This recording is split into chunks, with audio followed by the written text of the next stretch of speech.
네, 반갑습니다. 울산교회 미모를 담당하고 있는 한영숙 전도사입니다. 네. 나이가 들면서 점점 뻔뻔스러워지는 것 같습니다. 이런 얘기를 해도 아무렇지도 않고 진짜 그런 것 같은 생각이 들기도 하고요. 오늘 오신 분들은 좀 당황스러우실 수도 있겠지만 오늘 오전이 마칠 때쯤 되면 진짜 이쁘구나 이렇게 생각을 하시고 돌아가실 수 있을 겁니다. 다시 한번 저희 교회를 오늘 찾아주셔서 너무너무 감사합니다. 오늘 오시기까지 여러 가지 생각들이 아마 많으셨을 거예요. 날씨가 좋으면 좋은 대로 안 올 수 있는 핑계를 댈 수 있고, 또 날씨가 흐리면 흐린 대로 또 오기 싫은 핑계를 댈 수 있을 텐데도 이렇게 오늘 좋은 날 많은 분들이 참석해 주셔서 진심으로 감사를 드립니다. 제가 몇 년 전까지 유치부를 담당을 했었습니다. 그래서 유치부를 담당할 때 아이들이 새로 오거나 아니면 생일 잔치를 하게 되면 꼭 제가 부르는 노래가 있었거든요. 그 노래를 부르고 나면 아이들이 꼭 마이크를 잡고 화답을 해줬습니다. 그래서 오늘 또 새로 오신 분들이 많으셔가지고 제가 좀 노래를 한번 불러볼까 생각을 합니다. 근데 오늘 목이 많이 잠기네요. 그래서 제대로 노래 소리가 나올지는 모르겠지만 잘 들어주시면 좋겠습니다.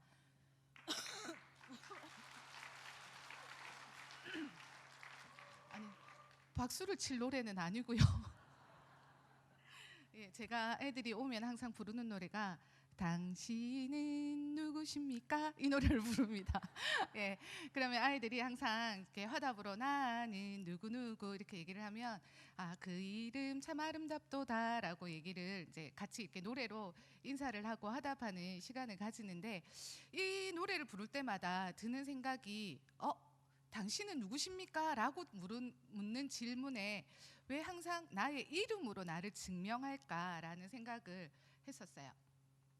우리가 불러지는 그 이름이라는 건 그냥 그 사람이 어떤 사람인지를 아는 것 이상의 무엇인가를 담고 있다라는 생각을 합니다. 오늘 사회를 봐주시는 최영두 목사님, 그리고 오늘 말씀을 전하는 저 한영수, 이렇게 이름을 통해서 그 사람이 누구인지를 아는 것 이상의 그 이름에는 그 사람의 성품과 그 사람의 특징과 그 사람이 가지고 있는 모든 것들을 좀 담고 있다라는 생각을 하게 됐어요. 그래서 우리가 누굽니다라는 이름을 들을 때마다, 부를 때마다 그 사람이 어떤 사람인지를 좀 알게 되는 게 아닌가라는 생각을 하는데, 어릴 때는 누구의 이름을 들으면 나 그 사람 잘 알아, 아니면 나 그 사람 잘 몰라 이렇게 대답을 할 수 있었는데, 나이가 들면서 이제는 누군가를 아는데 아냐고 물어보면 자신이 없어요. 그리고 저에 대해서도 제가 지금 이제 올해 보기와는 다르게 49입니다. 내년에 50인데요. 이렇게 50년 가까이를 살면서 저에 대해서 많이 안다라고 생각을 했는데, 나이가 들면 들수록 잘 모르겠다라는 생각을 굉장히 많이 하게 돼요.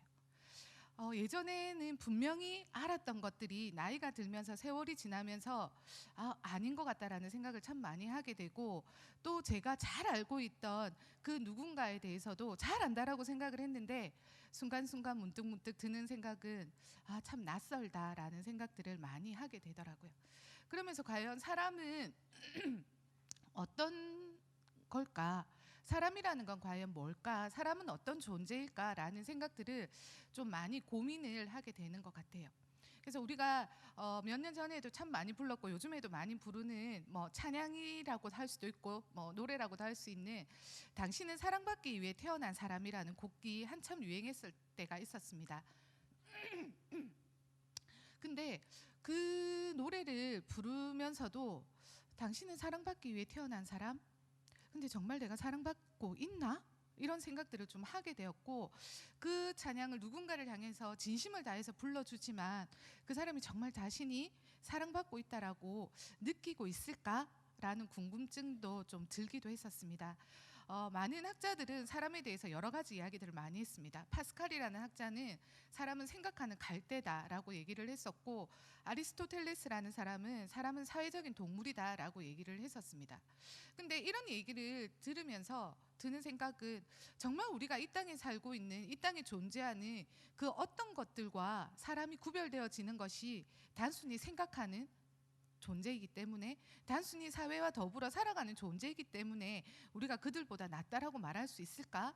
정말 사람이 그런 존재밖에 되지 않을까라는 궁금증들을 많이 가지게 되었습니다. 그러면서 성경을 보면서 하나님께서는 과연 사람을 뭐라고 말씀하시나, 하나님은 사람을 어떻게 생각을 하시나에 대한 궁금증들을 가지고 좀 공부를 해봤어요.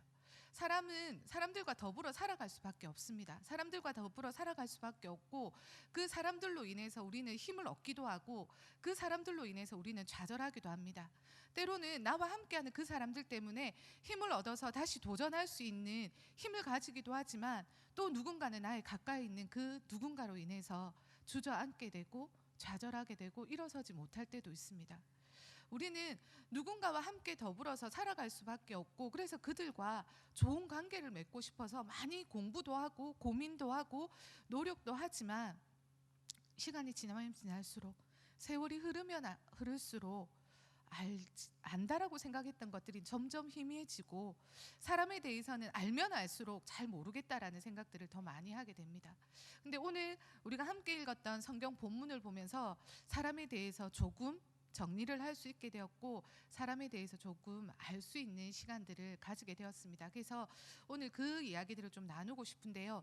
오늘 우리가 읽었던 이 본문 이전에 이야기들을 보면 하나님께서 세상을 어떻게 만드셨는지에 대한 이야기가 먼저 나옵니다. 하나님께서 정말 텅텅 비어있고 깜깜했던 이 세상을 말씀으로 구분 지으시고 나누시고, 그리고 하나씩 채워가면서 완전하고 완벽한 세상을 만드셨습니다. 그리고 이 완전한 세상을 만들고 난 다음에 하나님께서 고민하셨습니다. 생각하셨습니다. 이 온 세상을 다스리게 하고 관리할 누군가를 만들자라는 생각을 하셨습니다. 그리고 하나님께서는 사람을 만드시기로 작정을 하셨죠. 그래서 하나님께서는 자신의 모양을 닮은 자신의 형상대로 사람을 만드셨습니다. 근데 이 본문들만 보게 되면 사람을 이 세상을 관리할 관리자로, 그냥 책임자로 만드셨던 게 아닐까라는 생각이 들기도 합니다. 근데 만약에 하나님께서 우리 사람을 정말 이 세상을, 온전한 세상을, 완벽한 세상을 다스리고 관리할 책임자로서, 관리자로서 우리를 만드셨다면, 굳이 하나님께서 모든 것들을 만드시고 난 다음에 사람을 만드실 필요가 있었을까라고 생각이 들었어요. 정말 하나님께서 이 세상을 다스릴 관리자가 필요했다면 사람을 제일 처음 만드셔야 되지 않을까? 그래서 사람을 제일 처음 만들고 말해주는 거죠. 자, 봐라, 이 세상이 얼마나 깜깜하고 텅텅 비어있고 엉망진창이냐, 이것들을 내가 말씀을 통해서 내가 쫙 나누고 구분짓고 하나하나 채워갈게. 나의 능력을 봐라, 내가 얼마나 위대한지 보아라 라고 말씀하실 수 있었을 겁니다. 근데 하나님은 모든 세상을 정말 완벽하게 다 만드시고 난 다음에 마지막으로 사람을 만드셨습니다. 관리자가 필요했기 때문이 아니었던 거죠. 많은 젊은 사람들이 결혼을 하고 출산을 앞두고 그 아이들을 위해서, 태어날 아기들을 위해서 여러 가지 준비하는 모습들을 많이 보게 됩니다. 많은 젊은 부부들이 출산을 앞두고 힘든 와중에서도 시간만 나면 태어날 아기를 위해서 옷을 사기도 하고 아기에게 필요한 여러 가지 물건들을 사고, 그 사놓은 것들을 보면서 너무 행복해하는 모습들을 봐요. 그래서 하나씩 하나씩 아이의 물건이 늘어날 때마다 부부가 사용하던 공간이 점점 줄어들고 점점 불편해져도 그걸 불편하다라고 생각하지 않더라고요. 늘 그것들을 보고 또 보면서 태어날 아기에 대한 기대, 그리고 그 태어날 아기가 정말 이 모든 것들을 누리면서 행복했으면 좋겠다라는 그 기쁨을 가지고 하나씩 하나씩 준비하는 모습들을 봅니다. 부모들이 그 아기가 태어나기 전에, 아직 아기가 태어나지도 않아서 그걸 즐길 수도 누릴 수도 없음에도 불구하고 부모들은 태어날 아기들을 위해서 하나씩 준비하면서 너무 기뻐하고 행복해해요. 그리고 아기가 태어나면 그 아기가 불편하지 않도록, 그 아기가 정말 이 모든 것들을 마음껏 누려서 좀 더 행복하고 좀 더 즐겁고 좀 더 편안하게 건강하게 잘 자라기를 바라는 마음으로 하나하나씩 준비하는 모습들을 보게 됩니다. 그렇게 아기가 태어나기 전에 부모가 그것들을 준비하는 이유가 뭘까요? 그 이유는 그 아기가, 태어날 아기가 부부에게 얼마나 중요하고 얼마나 소중하고 얼마나 귀하다는 것을 너무나 잘 알고 있기 때문입니다. 아직 태어나지도 않은 그 아기가 생각만으로도 그 부부에게는 모든 것을 주고도 바꾸고 수 없는 너무나 귀하고 너무나 소중하고 너무나 존귀한 그 아기이기 때문에 자신들이 불편해져도, 자신들이 누리는 것들이 줄어들어도 그것이 불편하거나 아깝지 않고 모든 것들을 아기에게 내주고 싶은 거죠. 그렇지만 그 아기들이 태어나서 그 모든 것들을 누리며 부모에게 감사하는 거 보셨습니까? 응애응애 울던 애들이 갑자기 일어나서 엄마 너무 좋은 옷을 주셔서 감사합니다 하고 인사하는 거 보셨어요? 아이가 자라면서 엄마 나에게 너무, 아빠 나에게 너무 좋은 것들을 주셔서 감사합니다, 이런 것들 때문에 제가 정말 어린 시절을 건강하게 잘 보냈습니다 라고 말하는 아이들은 없습니다. 부모들은 그 아기들을 위해서 준비할 때 아이들이 정말 이렇게 하면 내가 얼마나 능력 있는 부모인지 정말 자랑스러워 하겠지, 그런 마음으로 준비하지 않습니다. 내가 이것들을 준비하면서 얼마나 수고했는지 지가 인간이면 알겠지, 이런 마음으로 부모들은 준비하지 않습니다. 부모들은 그저 나에게 너무 소중하고 너무 귀하고 너무 존귀한 그 아이들이 조금이라도 불편하지 않고 조금이라도 건강하게 더 많은 것들을 누릴 수 있기를 원하는 그 마음 하나만으로도 그 준비하는 것들이 불편하지 않고 아깝지 않고 힘들지 않은 것이죠. 그리고 오히려 더 많은 것들을 해주지 못하는 그 마음이 미안할 뿐입니다. 왜일까요? 그건 바로 사랑이기 때문입니다. 자녀를 사랑하는 부모의 그 마음은 주고 주고 또 주어도 아깝지 않은 그 마음인 거죠. 하나님은 우리를 그렇게 사랑하셨습니다. 우리를 이 땅을 다스릴 관리자나 책임자가 필요해서 만드신 것이 아니라 이 온 세상, 완벽한 너무너무 아름다운 이 세상을 만드시고 이 세상을 누리게 하시기 위해서 우리를 만드신 것이죠. 사랑은 모든 것들을 내어주는 것이고, 사랑은 그 사랑하는 사람을 위해서 모든 것들을 준비하는 것입니다. 하나님은 우리를 그렇게 사랑해 주셨습니다. 하나님은 우리를 이 온 세상을 다스리고 누리고 이 모든 것들을 함께 할 수 있는 정말 풍성한 은혜를 우리에게 주셨는데, 다른 어떤 것들과 다르게 우리를 만드셨습니다. 하나님께서 세상에 있는 모든 것들을 만드실 때는 그냥 말씀하셨어요. 빛이야 생겨라 하니까 빛이 생겼고, 하늘아 생겨라 하니까 하늘이 생겼습니다. 바다에 헤엄치는 물고기들아 생겨라고 하니까 각양각색의 물고기들이 생겨났습니다. 이 모든 것들은 너무너무 어마어마해서 우리가 지금 다 얼마나 많은 것들이 있는지 찾아낼 수가 없다라고 얘기합니다. 우리가 보는 너무 하찮은 그 개미, 이 개미가 세상에 몇천 종류가 있는 줄 아세요? 세상에 밝혀진 개미의 종류만 해도 5천여 종이 넘는다라고 얘기를 합니다. 우리는 알고 있는 게 그냥 일개미, 불개미 이런 종류지만 세상에는 5천여 종이나 넘는 개미들이 존재할 만큼 하나님께서는 이 땅 위에 정말 수많은 것들을 우리를 위해서 너무너무 아름답게 말씀으로 창조하셨습니다. 근데 하나님께서 사람을 만드실 때는 좀 특별하셨어요. 이 모든 세상을 만들고 나서 너무 좋으셨어요. 너무 좋고 이 좋은 것들을 줄 사람을 만드실 때 그냥 와 사람아 생겨라 하고 말씀하신 게 아니셨습니다. 이 모든 세상을 만드시고 너무 좋으셨던 하나님은 이 세상을 다스리고 누릴 그 사람을 좀 더 특별하게 만들고자 고민하셨습니다. 그래서 하나님은 자기의 형상대로, 자기를 닮은 모양대로 사람을 직접 만드셨습니다. 하나님이 자기의 형상대로 사람을 만드셨는데 어떻게 만드셨냐면 남자와 여자를 만드셨습니다. 하나님이 남자만 만들어 놓으시고 그 남자를 통해서 여자를 만드신 게 아니라 하나님은 자기의 모습대로 남자와 여자를 만드셨어요. 그리고 직접 만드시고 난 다음에 그들의 코에 생기를 불러 넣으셔서 생명이 되게 하셨습니다. 그리고 온 세상을 다스리고 누릴 수 있는 복을 사람들에게 주셨습니다. 하나님은 사람을 만드실 때 자기의 형상대로 만들자라고 생각을 하시고 자기의 형상대로 사람을 만드셨습니다.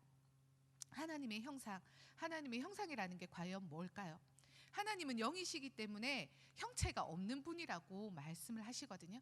형체가 없는데, 보이는 것이 없는데 어떻게 하나님의 형상대로, 하나님의 모양대로 사람을 만들 수 있겠습니까? 그것은 눈에 보이는 것을 이야기하는 것이 아니라 좀 더 본질적인 것들을 말씀하고 있는 겁니다.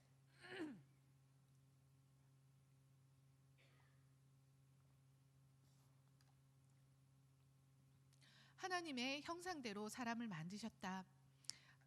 고대 문헌에 보면 신의 형상을 닮은 사람, 신의 형상을 따라 만들어진 사람은 오직 왕밖에 없다라고 얘기를 합니다. 그래서 왕은 신의 대신이기 때문에, 왕은 신과 같은 대리자이기 때문에 왕은 존귀하고 존엄하고 다스릴 책임과 권한이 있다라고 얘기를 하고 있습니다.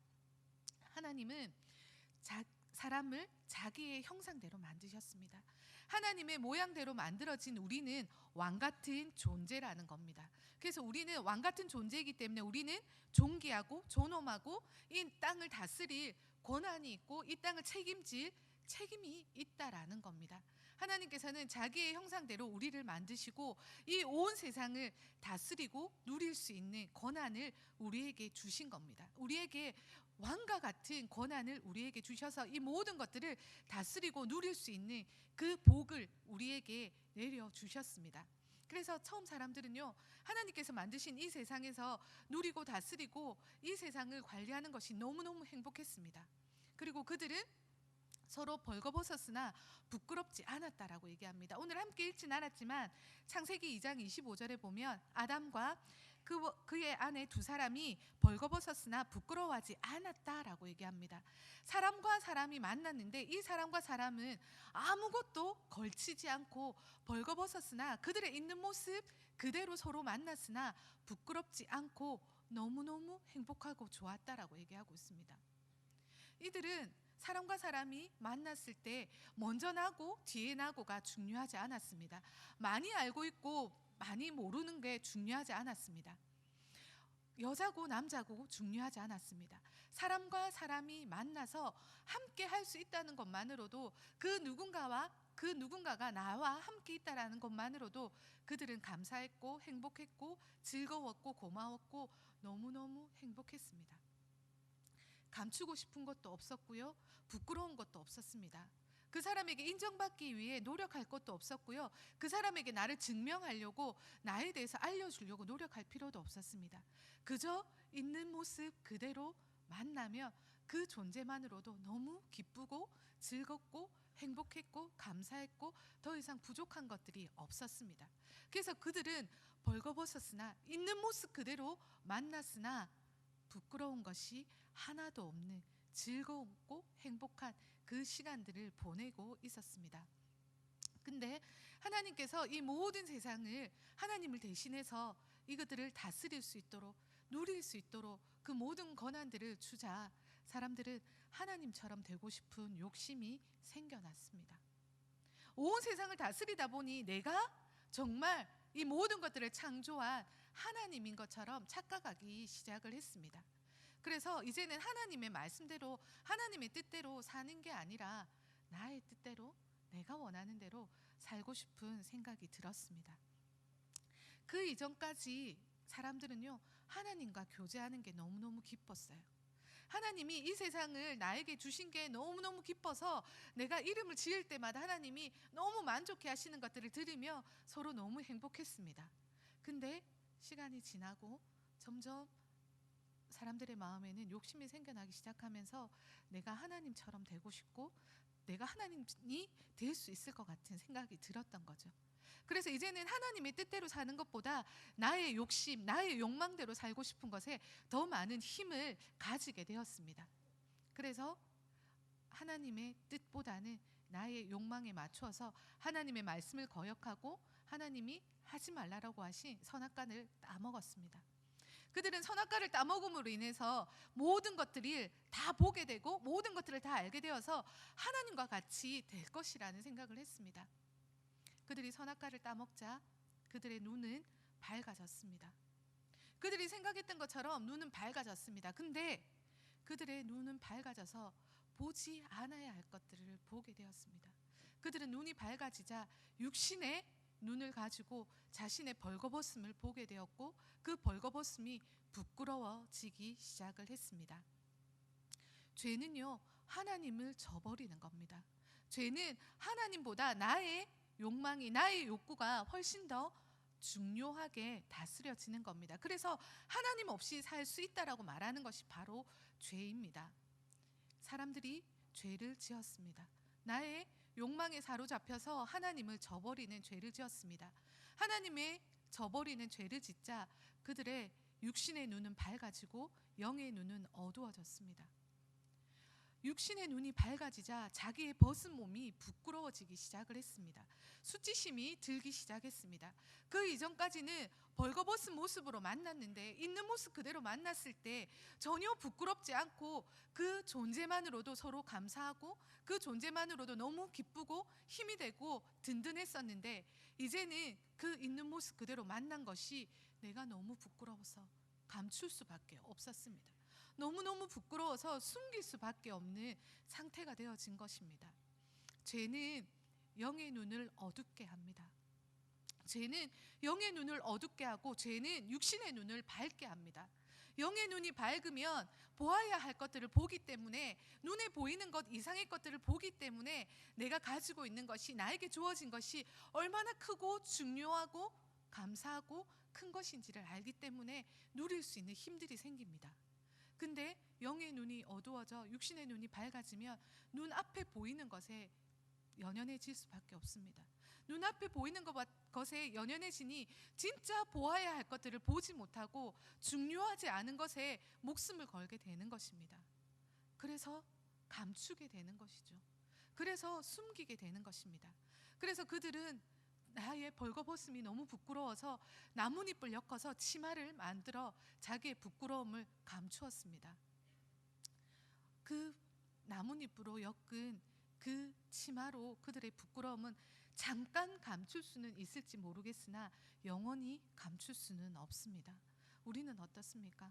우리는 우리 자신의 있는 모습 그대로 당당하게 사람들 앞에서 누군가에게 아니면 나 자신에게조차 있는 모습 그대로 나 자신을 보여주실 수 있으십니까? 우리는 어느 순간부터 나 자신에 대한 자신이 없어졌어요. 우리 스스로에 대한 부끄러움과 무엇에서 오는지 모르겠지만 자신이 없는 그것들로 인해서 자꾸만 우리를 감추려고 합니다. 옷으로 감추고요, 명품 가방으로 감추고요, 때로는 나의 성실로 나를 감추기도 합니다. 때로는 나의 부지런함으로 나를 감추기도 합니다. 때로는 나의 열심으로, 또 이 모든 것들로, 돈으로, 성격으로, 어떤 것들로 나의 모든 것들을 감추려고 하지만 이 모든 것들은 영원하지 않습니다. 언젠가는 이것들은 드러나서 또 다른 수치감으로 나를 부끄럽게 만들고 우울하게 만듭니다. 사람들 앞에 있는 모습 그대로 나 자신을 보여줄 수 없도록 만들어 버리는 것이죠. 그리고 자꾸 감추고 싶고 피하고 싶게 만들어 가는 겁니다. 근데 사람들은 죄를 짓고 나서 그냥 서로 보는 것만이 부끄러워서 서로 치마를 엮어서 감추는 것에 끝나지 않았습니다. 그들은 하나님을 피하기 시작했어요. 하나님의 소리를 듣고, 그 전까지는 하나님과 함께 교제하는 것이, 하나님과 함께 대화하는 것이, 하나님을 만나는 것이 너무나 자연스럽고 너무나 좋았으나 죄를 짓고 나자 그들은 부끄럽고 두려워지기 시작했습니다. 그래서 하나님의 소리가 들리자 그들은 동산 나무 사이에 숨어서 몸을 감춥니다. 동산 나무 사이에 숨어서 하나님의 낯을 피합니다. 그것으로 온전히 숨을 수 있을까요? 하나님이 숨은 그들을 찾아내지 못하시겠습니까? 하나님은 그들을 향해서 부르십니다. 어디 있니? 아담아, 아담아, 내가 어디 있느냐라고 부르십니다. 그 부르심에 더 이상 숨길 수 없기에 그들은 하나님, 내가 눈이 밝아져 부끄러워, 내가 벌거벗은 것을 보고 부끄럽고 두려워 숨었습니다 라고 고백하며 하나님 앞에 나아옵니다. 하나님 앞에 그들은 더 이상 숨길 수 없다는 것을 알고 나아옵니다. 사람들은 하나님과의 관계를 내가 어떤 것들을 통해서 숨기고 피하고 감출 수 있을 것이다 라고 생각을 합니다. 사람들은 자신이 없어지니까, 내가 스스로 부끄럽고 내가 스스로 가진 것이 없고 내가 스스로 자랑하고 드러낼 것이 없으니까 무엇인가로부터 나를 숨기고 싶고 나를 감추고 싶고 무엇인가 알지 못하는 두려움과 그 불안에 시달리게 되어집니다. 그래서 무엇인가 장벽을 세워서 하나님과 나 사이에, 사람과 나 사이에 그 관계들을 막아보려고 하고 피하려고 하고 숨어보려고 노력을 합니다. 그러나 아무리 애를 써도, 아무리 무엇인가를 감추고 감추어도 하나님의 눈길에서 벗어날 수는 없습니다. 사람들은 하나님의 그 음성에, 지금도 우리를 부르시고 있는 그 음성에 숨기 위해서 여러 가지 방법들을 많이 씁니다. 나는 너무너무 바빠서 교회 나올 수가 없어요. 나는 너무너무 바빠서 하나님 만날 시간이 없습니다. 내가 좀 더 여유가 생기면 하나님께 나가겠습니다. 나는 지금 너무 젊어서요. 아니면 때로는 나는 너무 나이가 들어서 지금 예수 믿어서 뭐 하게요. 또 어떤 사람들은 먹고 사는 게 너무 힘들어서 내가 교회 나갈 시간이 없습니다라고 얘기합니다. 또 어떤 사람은 내가 너무, 우리 집안이 너무 불교 집안이라서 나가면 집안에 우환이 생기기 때문에 내가 못 나가겠습니다라고 얘기하는 사람도 있습니다. 어떤 사람은 하나님께서 주신 재능과 능력과 그 열정으로, 자기의 성실과 자기의 열심으로 지금은 때가 아닙니다라고 스스로 하나님과 나 사이에 장벽을 세웁니다. 하나님과 나 사이에 정말 동산의 나무를 세워서 그 사이에 숨으려고 합니다. 그러나 하나님은 여전히 우리를 향해서 부르고 계십니다. 얘들아, 어디에 있니? 너희가 어디에 있니라고 부르고 계십니다. 하나님은 오늘 여기 오신 분들을 향해서도 끊임없이 찾고 계십니다. 얘들아, 어디에 있니? 너희들 부끄럽고 두려워서 숨는 것이 너무 힘들지 않니? 이제는 내가 너희들을 부르니 너희들 나에게서 나왔으면 좋겠다라고 부르고 계십니다. 여러분, 살면서 힘들지 않으세요? 살면서 너무 지치지 않으세요? 열심히 살려고, 부끄럽지 않게 살려고, 당당하게 살려고 정말 열심히, 정말 뼈가 으스러지도록 열심히, 정말 잠자는 시간까지 쪼개가면서 열심히 살아왔지만 지금 여러분들에게 남아있는 것은 무엇입니까? 지금 여러분들 앞에 성실하게 살아오셨고 열심히 살아오셨지만 여러분 안에 있는 그 알 수 없는 부끄러움, 알 수 없는 그 나를 당당하게 내세울 수 없는 그 어떤 것들 때문에 두렵지 않으십니까? 사람들이 있는 모습 그대로의 나를 알까봐, 정말 부족하고 모자라고 정말 흐트러져 있는 내 모습을 알까봐 두렵지 않으십니까? 사람들과 함께 하고 싶지만, 사람들과 함께 더불어 살고 싶지만 그 더불어 사는 것으로 인해서 나의 부족함이 드러날까봐, 나의 수치심이 드러날까봐, 나의 부족함이 드러날까봐 감추고 있지는 않습니까? 그래서 외롭지 않으세요? 그래서 힘들지 않으십니까? 이제는 우리를 부르시는 그 하나님 앞에 나오셨으면 좋겠습니다. 누구누구야, 어디 있니? 누구누구야, 이제 내가 너를 기다리고 있다, 나오라고 부르시는 그 말씀에 응답하셨으면 좋겠습니다. 하나님, 제가 여기 있습니다, 대답하셨으면 좋겠습니다. 하나님 우리에게 말씀하십니다. 이제 더 이상 두려워하지 말아라. 이제는 더 이상 부끄러워하지 말아라. 내가 너의 두려움에 대한, 내가 너의 부끄러움에 대한, 모든 죄에 대한 대가를 지불했다라고 말씀하고 계십니다. 내가 나의 아들 예수 그리스도를 통해서 너희 죄에 대한 모든 책임을 다 해결했다. 그러니 이제 너희는 더 이상 두려워하지도 말고, 너희는 더 이상 부끄러워하지도 말고 나에게 나오라 라고 말씀하고 계십니다. 오늘 이곳에 오신 여러분, 하나님께서 여러분들을 부르고 계십니다. 여러분들 살면서 너무 지치지 않으십니까? 그 지친 거 내가 이겨내 보려고 아무리 아둥바둥 노력을 해도 더 큰 무거운 짐들 때문에 힘들고 버겁지 않으십니까? 이제 여러분들을 부르시는 그 하나님 앞에, 하나님 제가 여기 있습니다, 이 한마디면 돼요. 하나님 제가 여기 있습니다. 어떻게 나가야 하는지 저는 알지 못하지만 하나님 제가 여기 있습니다. 하나님 나를 찾아와 주셔서 나를 구원해 주십시오. 이 한마디면 됩니다. 오늘 이 여기에 오신 분들, 하나님께서 여러분을 부르시는 그 기회를 놓치지 않으셨으면 좋겠습니다. 더 이상 부끄러움과 수치심과 두려움 때문에 자신을 감추고 자신을 누르고 자신을 억압하면서 힘들게 살지 않으셨으면 좋겠습니다. 하나님 앞에 나오셔서 하나님 제가 여기 있습니다. 하나님 이제는 이 모든 것들로부터 자유하고 하나님 이제는 육신의 눈이 아니라 정말 영의 눈을 뜨고 하나님이 주시는 이 모든 것들을 마음껏 누리며 살아가고 싶습니다. 하나님 저에게 찾아와 주십시오. 하나님 제가 여기 있습니다라고 고백할 수 있는 그런 시간이 되어졌으면 좋겠습니다. 여러분 하나님은 지금도 여러분을 부르고 계십니다. 여러분 마음으로 하나님 제가 여기 있습니다. 하나님 저를 기억해 주시고 하나님 저를 찾아와 주십시오라고 고백하시면 좋겠습니다. 그래서 정말 이 땅을 살아가면서 누릴 수 있는 그 기쁨과 즐거움과 정말 내가 가진 것이 없어도 정말 가난하지 않음을 내가 많은 것을 가지고 있어도 가난하다라고 느끼는 그런 마음들이 아니라 정말 육신으로는 내 눈에 보이는 것으로는 가진 게 없지만 너무나 많은 것들을 누리고 있는 내 삶으로 인해서 기뻐하고 즐거워하고 그리고 우리를 구원하시는 그 하나님 때문에 우리를 위해 이 땅에 오셨던 그 예수님 때문에 더 많은 것들을 누리면서 사시는 우리 모두가 되어졌으면 좋겠습니다.